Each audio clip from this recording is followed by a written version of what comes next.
Я хочу, чтобы ты понял, я говорила уже на эту тему, я не знаю, видел ты или нет. Я ни в какие игры не играю и ни в чем неестественном и не в природном я участвовать не буду. Саш, я не буду с тобой видеться в измененной внешности, на каких-то там, блядь, конспиративных квартирах. Ну, ты понял, что я тебе хочу сказать. Это исключено. Это исключено.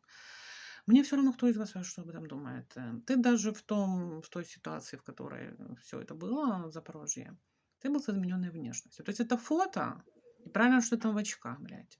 Потому что глаза у тебя зеленые. Они не могут быть другие, Саша. А ты был в голубых линзах. И лицо изменено. Да, ты максимально сохранил, как бы, максимально сохранил, но оно изменено все равно.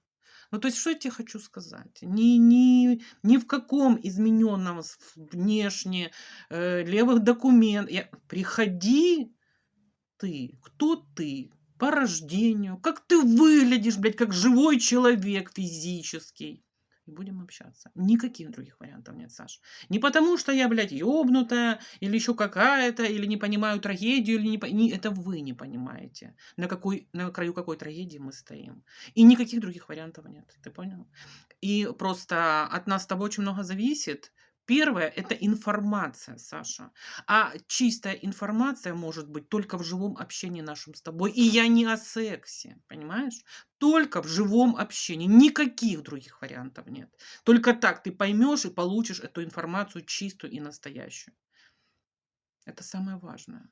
Поэтому я просто еще раз это озвучу, очень много раз это озвучила. Я ни в какие игры не играю, играть не собираюсь. Вас что-то не устраивает? Ну, это ваши проблемы, не мои так точно.